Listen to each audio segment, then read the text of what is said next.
You're gay! Hello and welcome back, Ravers. This is season 3, episode 16 of Gay Rave, and we are coming to you live from Napoli, Italia. And tonight we are letting the blood of Judas talk. We have here the Sangue de Guida, and this is called the blood of Judas, and it is a sparkling red. If you're on the YouTube, you can see my friend G and Virginia here, my high school besties, and we are still here to tell the tale. Before we dive in and I have them introduce myself, I'm going to do some quick current events and then we're going to ask them, just like the Fire Island episode, their rave reviews, their grave reviews. Can I say something if they would like to stand on business challenge, Love Island, or if they have an I'm sorry? I think everyone should have an I'm sorry personally, but first let's give me a cheers. Everyone say cheers and say you're gay.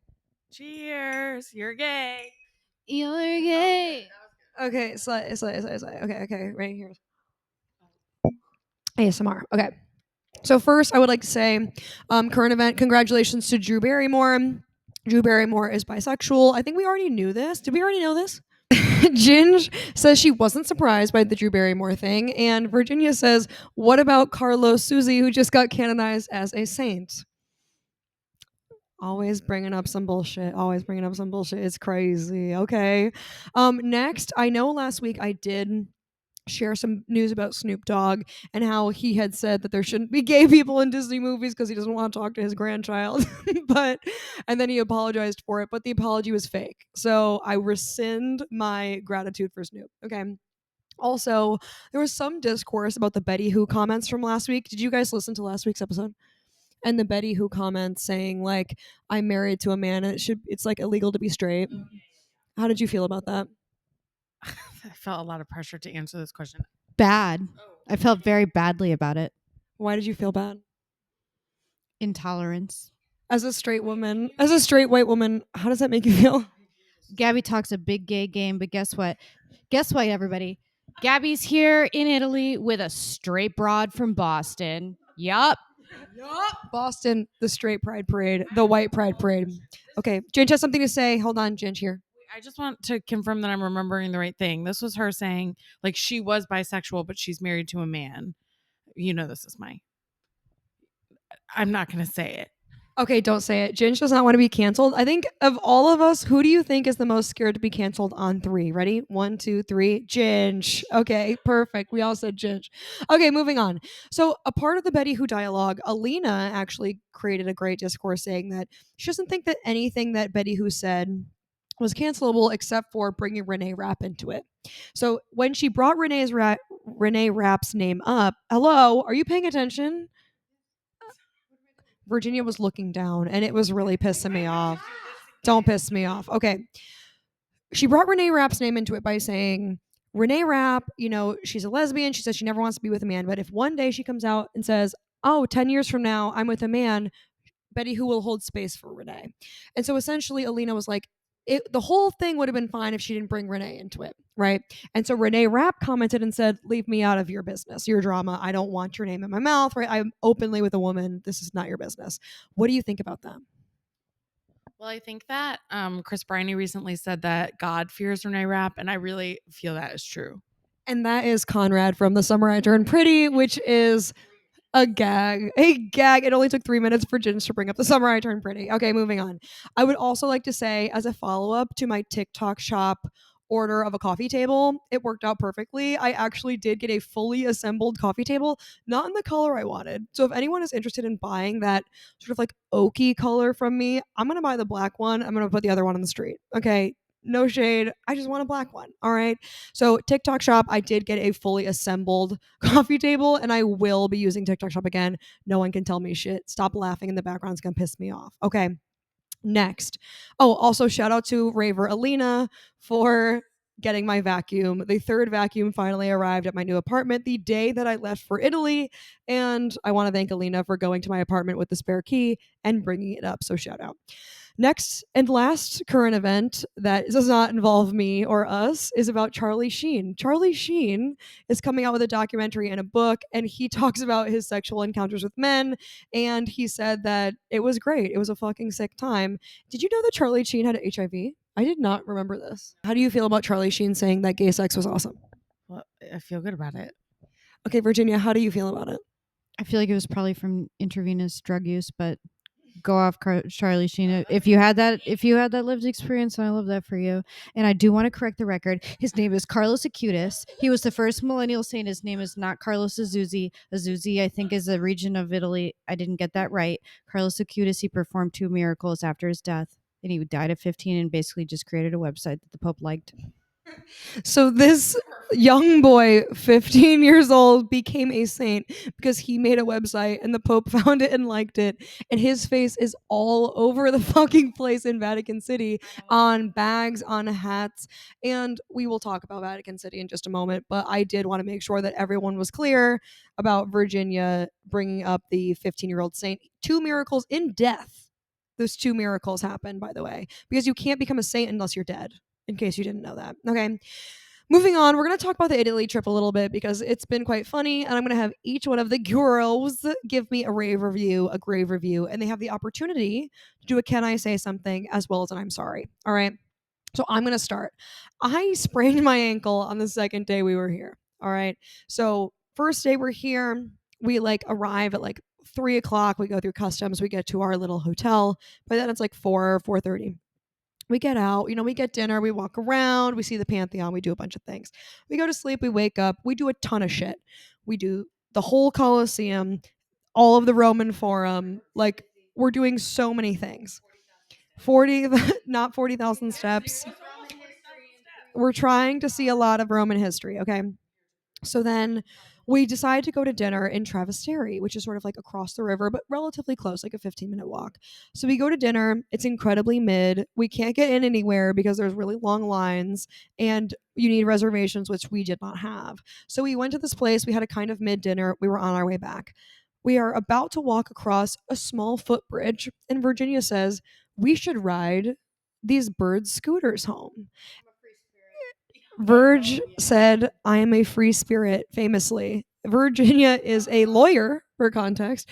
Describe other things that you do that are free and spirited. Have a type B personality in my profession. You seem incredibly relaxed and really, really chill. If I describe you in 2 words, I would say relaxed and chill. Okay? Moving on. So Virginia suggests that we take bird scooters home. And mind you, Rome is all cobblestone, right? All cobblestone, a lot of rocks from like 50 AD. These rocks have been walked on by Julius Caesar. Okay, and that's just what we're working with here. So I said, that's probably not my truth. We, split a bottle of wine. Like, that's probably not my truth. I don't want to get a DUI. You know what I'm saying? So I say no. Ginge and I say no. Virginia, we're like, but happy for you to go. We do that bitchy. Bird. I was sober as a bird suggesting we ride the scooter, and by the way, I wasn't going to do it. I was just trying to see. You should have flown that bird all the way home, babe. Okay, so here's what I have to say. I did that bitchy thing where I was like, I'm not gonna do it, but you totally should. You totally should, because like, there's no way she's actually doing it, obviously, because anyone who says that doesn't really mean it, right? For the record, I would have done it. I would have done it. Okay, that matters not. So I say no, walk up to the curb, about to hit the footbridge, step into a hole, crack my ankle. I literally am on the floor. I hear a snap. I hit the deck. My phone is broken as fuck. I'm in the fetal position screaming, ow, ow, ow. It's 9 p.m. 9-ish p.m. Probably earlier than that, honestly, at this point. The two of them are like, oh my God, oh my God. So I get up, we still walk home. I'm like, everything's going to be fine. So we get home. I'm like, this is bad. This feels different than other ankle injuries that I've had. This is not amazing. So, Virginia pulls out the information. First of all, this bitch uses ChatGPT more than I've ever seen in my life. Like, the amount of trees that she's killing, the amount of the environment that we are losing on Virginia and Ginge, the two of these women are using ChatGPT. You're not putting that shit on the podcast. I don't believe in it, but I use it as an advanced Google search very infrequently. What do you have to say to that? I say I did not pull out GPT one time. What in fact I did do was locate the closest 24/7 pharmacy, take a cab there, purchase all of the equipment that I found online to treat a sprained ankle, cab back to the hotel. Again, ChatGPT has not come into play one time. The only time ChatGPT came into play was the next day when we were considering whether or not Gabby needed to get an x-ray for her ankle. So this is what I would call a little fictionalization of events. I will not be canceled on my own podcast. So what I have to say is I Gabby's camera is wearing a little cute toupee, and I wish everybody could see it. It's got this cutest little hat you've ever seen in your life. It's just the microphone that happens to look like a little feather on top. I'll take a photo to make sure everyone can see what she's talking about. It is not a toupee. So we get home. She tells me about RICE, RICE, rest, ice, compress, and elevate. Compression and elevation. Okay, so she does all those things. She goes, takes a taxi, and then comes back with all these amazing items. We're so happy. The next day, we're due at the Vatican at approximately 11:30 a.m. I awaken approximately 9 something o'clock in the morning. It's like 9:30.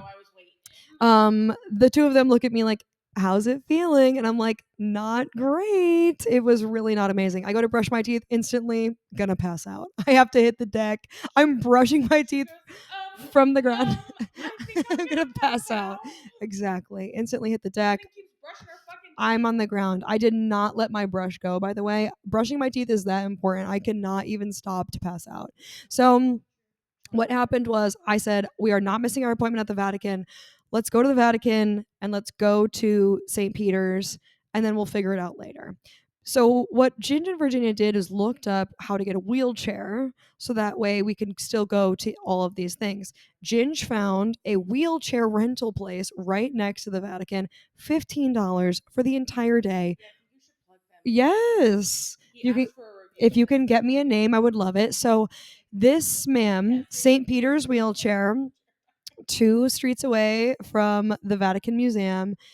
We paid the $15 we had it from like 11 to 9 a.m. the next day, 11 a.m. one day to 9 a.m. the next day, $15, an incredible deal. Okay. So they do wheel me all around the Vatican. I feel like there were some things that we missed because of the inaccessibility. It was quite difficult and there was 1,000,001 fucking people there, but we got to cut to the front of the lines. So we did not really have to wait in line.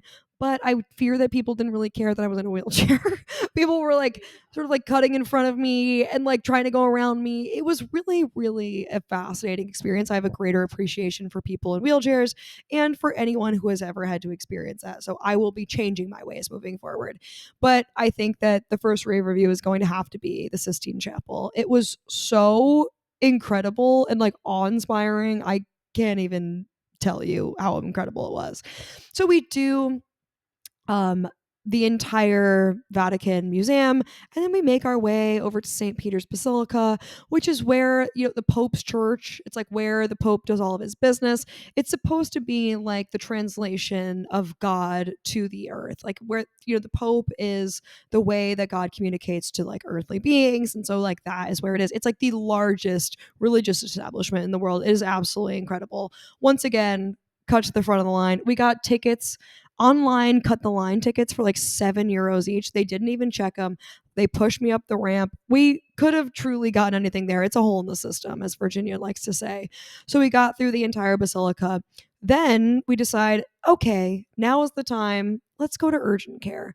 If my ankle is fractured, we should probably get an x-ray so that way we can do something about it. Unclear. It felt different than other sprained ankles I've had in the past. I'm an incredibly clumsy person. So this has happened quite a bit. I've stepped in holes, I've rolled ankles. This is a normal thing that happens. This felt different. I felt like I heard a crack. So what do we decide to do? We decide to go to an urgent care. So the two of them are using ChatGPT as they do to kill the environment. They're looking up urgent care, they're Googling things. And so we find this urgent care place, we make an appointment. Instantly they call me and they say, we're canceling your appointment. You need an x-ray. We don't have an x-ray machine. Go to the hospital. We're like, God, damn it. The wheelchair is already in the car. We're in an Uber to this urgent care place. We don't know how to communicate to this man that we need to go to the hospital. So what do? We say nothing and we drive in this Uber all the way to the urgent care place and then tell the man we actually have to go to the hospital. He was shocked and disappointed, but he was on the phone the whole time. This is the one thing that didn't change from America to Europe. It's your Uber driver is on the phone at all times. And that is nothing will ever change. Okay. Texting and on Facebook. They were all on Facebook on a second phone. It's disarming. At one point, you said someone was looking up how to do surgery. Yes, this was an experience I had in Boston because I'm a straight woman from Boston. I'm so scared of you. Okay. So we then get to the emergency room and I make the Uber driver like drive down a small pathway to get us as close to the emergency room as can. It's not that packed. So I'm like, okay, great. We go up to the window and I say, hello, I speak English. And he was like, just get back here. What's going on? So he takes me to the back and I tell him I had a fall. I think that I like fractured or sprained my ankle. We go back to sitting. We decide that there's a restaurant we really want to go to with a long line. So we're going to send Virginia to the line, and Virginia's going to wait in the line. We're going to go to the ER. Ginger and I are going to stay there, get checked out. We'll go meet her in line. We'll get some dinner. Right by now, it's like 6:45. We're in the ER. We're kind of vibing. We're in pretty good spirits because the Vatican and everything went well. We've got this wheelchair now until the next day. So pro tip, if you're ever in an Italian hospital, definitely have a friend wait in line at the same time to make it worth it because otherwise you're going to ruin three people's nights. Okay. And I believe that this is all because we didn't toss a coin into the Trevi Fountain. We saw the Trevi Fountain twice and tossed 0 coins. Mind you, you do have to pay money to get really, really close to it, but you could really hawk one in there, I feel like, if you wanted to. And we saw it too many times and we didn't toss a coin in, so I felt like we were cursed. Okay. So in the emergency room, we put my name in. We're waiting for a fucking eternity. 2.5 hours go by. It's like getting 8 o'clock, 9 o'clock is approaching. And now we're in the nines. Virginia's already waited in line. She's gotten the to go order. There's no end in sight. Virginia gets 3 carbonaras to go from this place, Enzo's in Travesteri. So bravely went back there. That's where the event happened. Virginia brings back the pasta and then goes to get us gelato. I'm still not in. We're approaching 10 o'clock. Okay. I went in at 9:36, says Ginge. Ginge's anxiety is like, it was 9:36. Yeah. So finally get in. They instantly, bring me back. And he was like, what was the dramatic event? So I said, I fell. And so he said, okay, x-ray. They bring me back, immediately do an x-ray, and then put me in a hallway with a bunch of other people who very likely had x-rays. People are sort of whittling down one by one. It's after 10 now. You know what I'm saying?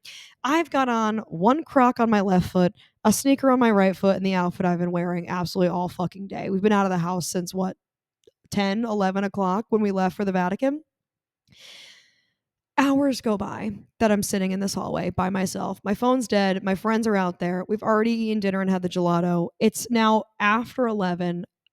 Between 11 and 12, I am like losing my shit every single moment that goes by. Finally, the doctor walks by and I'm like, can you fucking tell me what's happening with my ankle? And he was like, it's not fractured, but it's still not like great. And I said, okay, can I leave? And he's like, yes.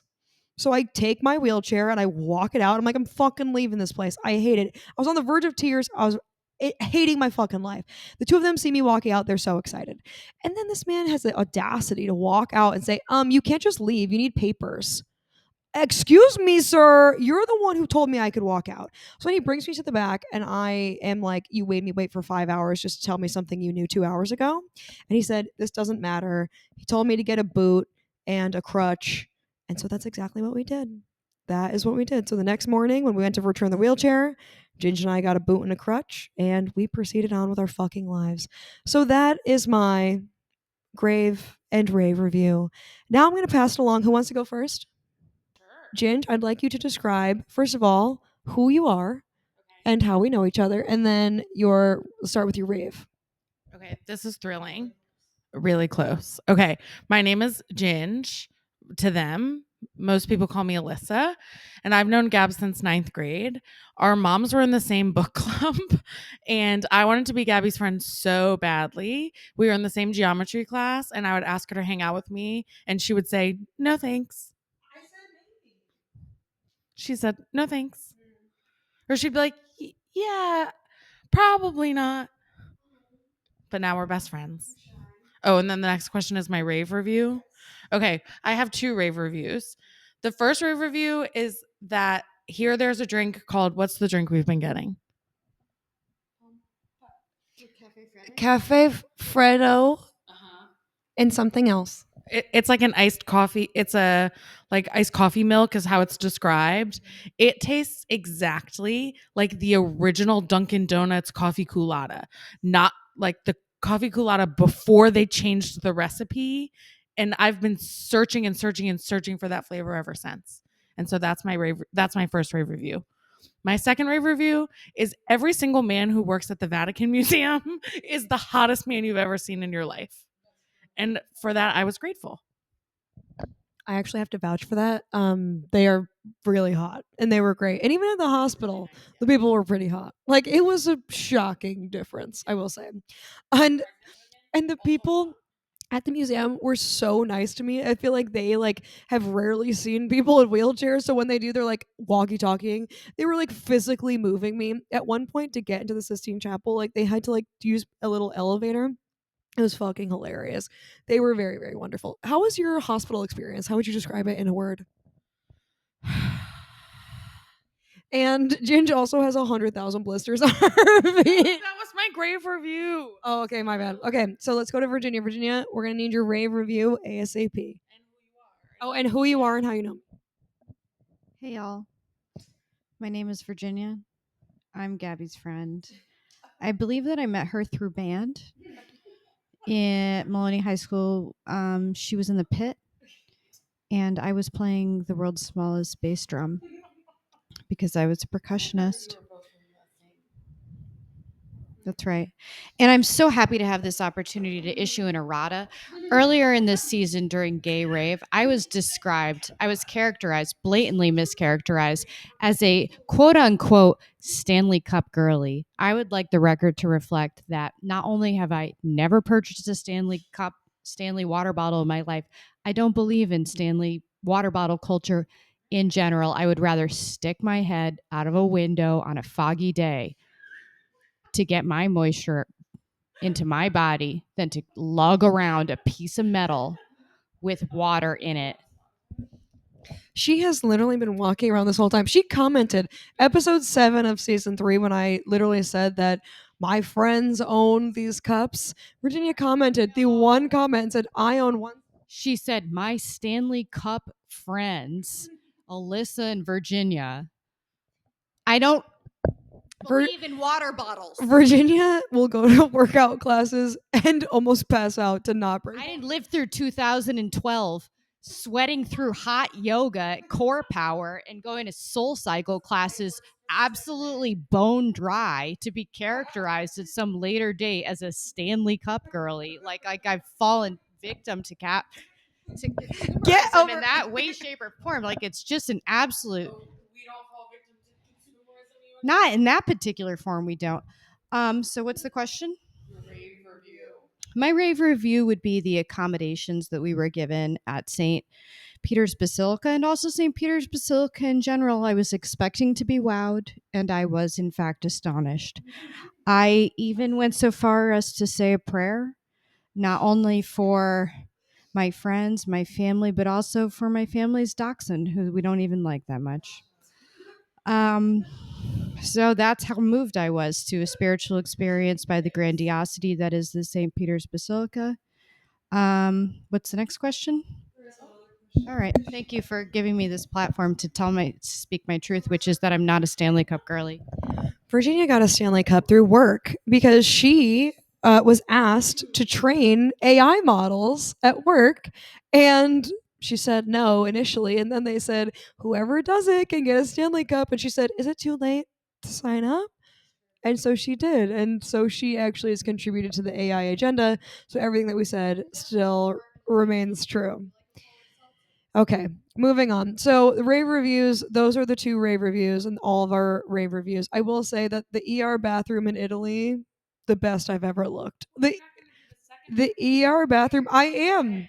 The ER bathroom in in Italy, in Trevesteri was the best. It had the best lighting. I looked gorgeous. At one point, I like got up from my wheelchair to go to the bathroom or to wash my hands, and then I was like, I look stunning. I don't know how. Okay, here's Virginia. Going to the ER in Italy is an experience where you see women who are 8 months pregnant in truly emergent situations, dire situations, and probably experiencing some of the worst moments of their life, coming into the ER, serving looks that you will never serve. You can look at them, you take one glance, and you say, I will never look this good for one single second in my entire life. But then you walk into that ER bathroom and that lighting, I was like, all right, maybe she's still got it. You know what I mean? And you know these women have been chain smoking since they were 12. Like you just know that they've been smoking cigarettes. Yes, the hottest women. Okay, Ginge. I was just gonna say that I'm gonna be chasing how I looked in that bathroom for the rest of my life, I fear. It's true. And at one point, going to urgent care, I was like, "You guys, we don't have to go. It's fine." And Ginger was like, "I actually need to go for my blisters." I'll talk about my blisters in a little while. I might even show them to you if you're lucky. But the other thing is, I just need you to know that for probably the last 3 hours we were in there before Gab got seen, she kept going, guess we should just leave. Ooh, guess we should just leave. This woman could not put any weight on her ankle. We walked 30,000 steps the day before. And she's like, it's fine. We'll just leave. We'll just leave. But what if we went to dinner and then came back after? It's a 24-hour ER. And they like Virginia used ChatGPT to say like how does it work in ERs? And guess what ChatGPT says? ChatGPT said that they deprioritize people with like non-life threatening injuries, and so that's why it's taking so long. So guess what, ChatGPT, you were right, okay? And she had it analyze my ankle pain. It gave a chart for like if it's fractured or not. My my other rave review. My other rave review is that Ginge got a photo of the Sistine Chapel before. You're not allowed to take photos or videos in the Sistine Chapel. Like you're just supposed to be present. And Ginge got this photo of the Sistine Chapel that's like the most clear photo of the ceiling of the Sistine Chapel that I've ever seen. Also, we got to shout out Rick.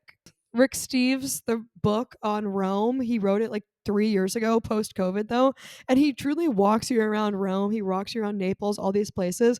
Rick Steves' Rome guidebook, absolutely incredible. And he walked us through all of the portions of the Sistine Chapel in the Vatican. Like it was amazing. But the Sistine Chapel was absolutely incredible. So G got that photo, and maybe if you're lucky we'll share it, but we don't want her to get like arrested or like cursed or anything. So I do have to. You've sent it to everybody? Oh god damn it. Okay, so let's do grave reviews now. So first grave review is being in Europe, everyone wants to give you sparkling water, and like you'll buy a water and then like it'll accidentally be sparkling, and that really pisses me off because I really do not like sparkling water. I don't think it tastes good. Even when sparkling water is like old, you know, when it's become like not dull. What's the word? Flat. Even when sparkling water is flat, it's not real water. It still tastes bad. Like it still tastes like sparkling water, and so therefore like it always loses its form. Okay. Okay. Next grave review is my flight over here. We all had different seats. I did unfortunately have to check my bag because they like made me put it in the fucking bins, and just Norse cheap ass fucking airline. They were like, you actually need to put that in the bin. I don't know if it's gonna fit. I only brought a carry-on here, bitch. Okay. We're here for 9 days. I've got 9 pairs of shorts and 9 shirts, and that's it. You're lucky I brought this crock, okay? So I sat next to these two Italian men on the flight. I had a middle seat, and these two friends had the aisle and the window next to me. I was like, do you want me to move? Like, you guys can sit next to each other. They're like, no, no. And they started being like, oh, we get married. We come to America, because they were in New York and Miami for the past week. And they were like, if we get married, you can take my home in Italy and you can get an Italian passport. Then I can come to America. And I was like, haha, soy lesbiana. They like added me on Instagram. One of them's like here in Naples right now. He said he had a car. He said he'd pick us up. No ride yet, at least. So they get my Instagram and they start literally, at this point, we get on our flight at like 12:30. It's like after midnight because we're taking a red eye. And they're like, bingo, bingo. What is bingo? They're like screaming on the plane. They're like, we're up all night. This is going to be the best time. I was like, this is mortifying. Unfollow me right now. Like, please don't ever look at this again. And I am sad to say that they did not hit us up again and that they did not actually follow up on that ride that they offered. Okay, moving on. We did watch the high school catfish documentary on Netflix one of these nights, the night before the incident, I think. And it was quite sad. Did you feel like, what was your overwhelming feeling about it? It made you feel like kind of icky inside. It was very, very sad. And Virginia did call Munchausen's by proxy, I think, during it. Yeah. What did you think? Regretfully, the mother did look like Quasimodo. Moving on. Okay, so now we're going to hand the mic back to Ginge and Verge, and we are going to have them share their grave reviews. Who wants to start? Okay, Ginge says she'll go first. Ginge, grave review. She already spoiled my grave review, but my grave review is that I have a blister. Truly. What? No, I'm getting there. I have a blister on almost every single one of my toes.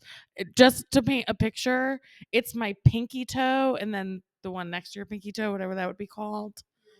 Yeah, your ring toe. In which, when I was 12, I went to the Big E. If you're from the New England area, you might know what the Big E is. My mom and I used to go every year. She would take me out of school for a day. We would go to the Big E. And one year I just made us walk around and around and around so that I could buy a toe ring. But that's a different story. What I'm going to say is I've got a blister on my ring toe, my pinky toe, on both feet, and the inside of both feet. And Ginge was like, what do you think I should do? You know, she's bitches on ChatGPT. Like, what should I do? No, but I did feel like I was performing surgery. The other night I went into the bathroom and I took care of it. So Ginge opened the blisters and we're really happy for her. Ginge also, by the way, came to New York one time. We went to like DragCon. And I literally made her go to the east side to get donuts and coffee in the morning. And we're not even halfway there. I used to live in West Village. And so we were probably by NYU at this time. And she was like, I can't walk one more step. Because like I don't hear her behind me anymore. Like we're not walking next to each other. I turn around, she's just standing completely still in the middle of the sidewalk. I'm like, girl, what is going on? She's like, my shoes are killing me and I have horrible blisters. I'm like, girl, why did you wait until the moment you can't walk anymore to tell me this? But I think the last time you told that story, you did admittedly call me out for wearing like a Ked tennis shoe and like a no-show sock. This time I was wearing a big ass thick ankle sock and my Hokas. So this should have never happened to me. It's the fucking cobblestone. It's Julius Caesar's fall. Okay. What is your grave review, Virginia? I'm going to go ahead and say, first and foremost, it's being once again mischaracterized as a ChatGPT girly on this podcast multiple times. I would like the record to reflect I have used ChatGPT a single time on this trip, and it was to correctly diagnose Gabby as having a sprained and not fractured ankle. It could have saved us about 5 to 6 hours in the ER had we not followed the medical advice that I correctly obtained using ChatGPT and the Quebec formulation for the questions that you ask in order to ascertain whether an individual has it fractured as opposed to a sprained ankle. That's number one. Number two, grave review. Alyssa did go ahead and admit something that I would have personally taken to the grave, which is that she deliberately creates loud rustling noises with her luggage in the morning in order to try and see whether Gabby and I, who's have a natural tendency to sleep later, are still asleep or in fact have woken up. One day she in fact went so far as to take an electric tea kettle that was located outside of the room, unlocked the door, brought it inside of the room, and began to boil water. Next to about, I would say, approximately 3 to 4 feet away from our heads as we slept. When Gabby asked, "What's that noise?" I didn't need to ask, by the way. I knew immediately what she was doing. She did say, sorry, I'm boiling some water. So that was at about 7:30 in the morning. And I would say those are my two grave reviews. So once again, I'm not a Stanley Cup girly. I actually rarely ever use ChatGPT. and used it once correctly on this trip. And the other one is again the tests of my awakeness in early morning hours through unconventional methods. So thank you, Gabby, for giving me this platform to speak. Get this shit back to me. Also, do I owe the Italian government? Do I owe that hospital money? Like, I don't actually know. I just walked out and I got a prescription and I have the papers that they gave me, but there was nothing on it and it's all in Italian and nothing mentioned a cost. So, like, I genuinely have no idea. Hopefully, they'll send me a bill if I have to, but not a clue in this world. Not asking, not wondering, not concerned. So, next is Can I Say Something? My Can I Say Something is going to be about Pompeii. Oh, I would like everybody to know that on the outline that Gabby has in front of her, can I say something is listed as cis. It's cis. And that's a C as in cat, I as in Isaac, and S as in Sam, S as in Sam. So I'm gonna let you put 2 and 2 together on that one. it's cis. It's kiss, technically. I wish we could make can with a K to make it kiss. Like, can I say something? Like, give me your kiss. You know, that'd be so cute. So this is for actually my eyes only, and just because they're sitting behind me does not mean that they should be looking at it. So actually mind your fucking peepers and leave me alone. So the first is a takeaway from Pompeii today. We had the most hilarious monotone tour guide ask me how we, first of all, got so lost in the metro system between Naples and Pompeii today, but that was too much for the three of us to handle. We're not talking about it. But we had this tour guide who was just like so monotone. She was like, up next, you will see the giant erect phala, and that actually was going to signal where the bathhouses were. It's actually the god of phala who is signaling abundance of money and also fertility. She really was giving you absolutely nothing, but she was like a cutie. And she was like, did you know that Pompeii, like the lava didn't actually hit Pompeii, but it was just like the volcanic rock from the air that dropped down, leaving 8 meters of like volcanic rock and ash? That's actually what created like the entire place being covered in like stone and ash. And then they put plaster in it, and that's what created like the plaster outlines of all the things that they found. They even did casts of the plants that they planted, and they replanted those roots. So when you're in there and you see plants, those are all the actual plants that were there in like 60 AD when it existed. It's because the volcano erupted in 1679 AD. No, 75. No, it was 79 because it was 62 when they had the earthquake. Okay. Oh my God, Slaty. So essentially, what I'm trying to say is all of this happened in like between 60 and 80 AD. And there's like no first digit. There's 2 digits, and it's like 60, and then it's 80. You know, it's just like 2-digit numbers. So Americans were out here like in the 1800s with like wooden teeth and like no running water, like fighting for their lives. Meanwhile, in Pompeii, in literally 80 AD, they have running water and wheels, and they have donkeys like actually grinding cornmeal to create bread, and they have like every single person has their own store. They have like essentially the McDonald's of Pompeii, like a fast food eatery. They have all these incredible places. They had beans, they had brothels, they had all these incredible things, and running water. Like, it's fucking crazy. They have had lead pipes taking it from the mountain into Pompeii, running water. They didn't even have street names, okay? So it was just like the streets ran north and south and then east and west. And so they had these like water basin things that you can fill with running water. And so that's how they identified where you were. So you're like, okay, go to the like God of Mercury fountain, and then you'd go there or meet there. But that was the only way. If you're watching the YouTube video, Virginia's absolutely serving face. So that's my Can I Say Something? Years ago, they were doing engineering feats with lead poisoning as children that are just far and beyond anything we could accomplish today. It's actually true. Like, think about all the things that they did. They literally had a entire um uh like bathing house. So they had like a cold pool and a hot pool and like a gym in the center. It was actually fucking crazy. And they did all of this with lead poisoning. Their average life expectancy was 45 years old. Is that the optimal way to exist? I don't totally know. But Virginia brought up a good point at dinner, which was, do you think that even back then, at like 60 something AD, there was somebody in the village who was like, I think that the lead pipes are poisoning us? And the answer is Yes, there's always going to be a crackpot. Sound off in the comments if you would be the person who was like, I think that the pipes are poisoning us. My other can I say something is, why don't people make beautiful things anymore? We also talked about this at dinner, and we think that people don't make beautiful things anymore because the work isn't being done by slaves in the modern world. Enslaved persons, sorry, Ginge is our woke mafia, and therefore she does tell me that you cannot say slaves anymore. It is the S word. It is enslaved folks. So enslaved folks actually built most of like the Colosseum, all of the Roman Forum, especially it was like Jewish slaves, right? Who built most of like the Roman Forum and the Arch. Oh, okay. And so that was fascinating. Do you have a can I say something? I don't think I do actually. I think I've said No hot takes. Okay. Okay. Do you have any hot takes? Gabby looks better than ever in Italy. Oh, that's very tender. That's very sweet. And as says your DMs as well.